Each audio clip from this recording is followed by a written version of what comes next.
Welcome to part 4 of the series on the secret to lose weight. Today we conclude and we learn exactly how to set up your weight loss journey. If you haven't watched the previous episodes, I strongly suggest that you go there first and check them out first and then continue on to this one. I will put up a link up here.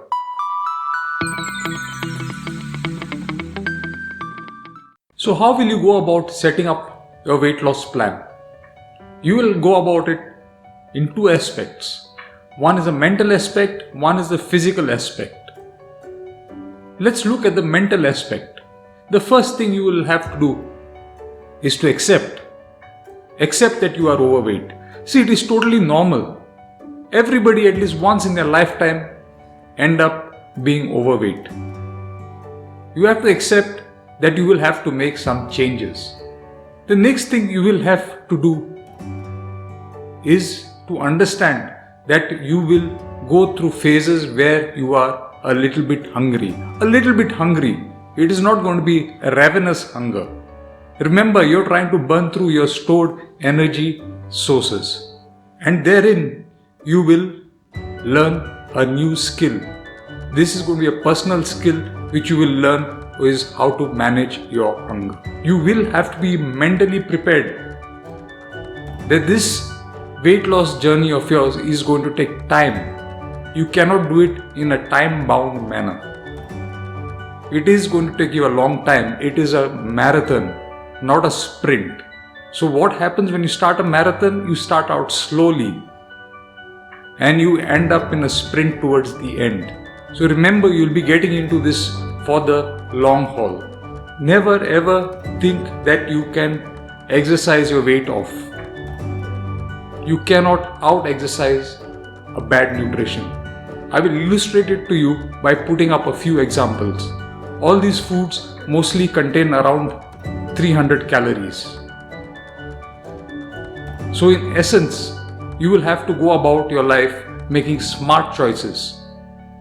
It doesn't mean that you do not eat your favorite foods. You will have to learn to portion them because most likely your favorite foods are also caloric dense. So you will have to learn to portion control your favorite foods and include less caloric foods in your nutrition. So from here you will understand that you can overeat in two ways. One is by sheer volume of food and the other way is by the caloric density of your food. To make your nutrition plan even simpler, let me give you a little bit of a cheat sheet of mine. Ensure that with every meal you have an adequate amount of protein. A palm size of protein, a palm size of carbohydrate, and a huge portion of vegetable. Let me enumerate you a few examples of protein. Could be eggs, soya balls, chicken, fish, red meats. These are all sources of protein.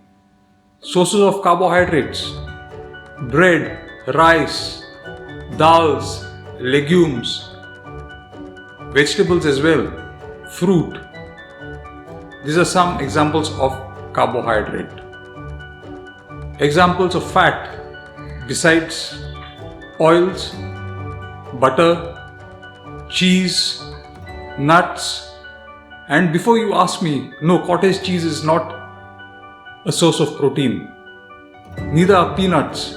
These are both sources of fat. Also, dals and beans are not sources of proteins. They are sources of carbohydrate. Now coming to the aspect of your fitness. Remember, never exercise to lose weight. You are exercising to get fitter. So how fit should you be? You should be fitter than you were yesterday. How fit should you be tomorrow? Fitter than you were today. So essentially, you are exercising to become a fitter, a better version of yourself. Strength train to gain muscular strength. Do cardio to gain cardiovascular strength. Stretch to get more flexible. Do it over time. Pretend it is a piggy bank. And every time you train, you will put in a coin into that piggy bank.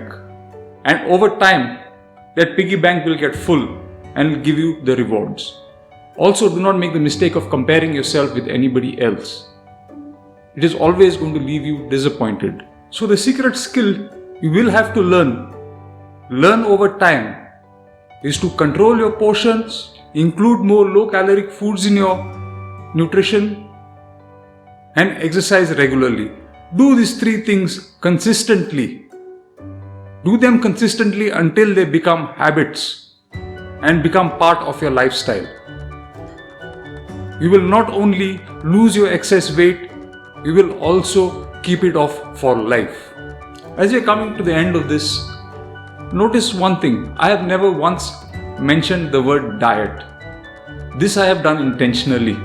I've done it intentionally because the moment one says diet, people imagine themselves going hungry for days on end.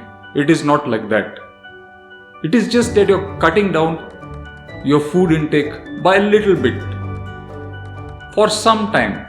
Now, before we close, let me leave you with a few anecdotes of the unexpected changes I found in myself when I lost my body weight.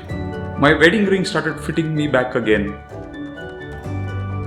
I lost one shoe size, and the most funny one of all, I stopped feeling really hot during the summer. I just don't sweat as much as I used to sweat before. I hope this was helpful and insightful to you all. Signing out, Dr. Rohan Fonseca.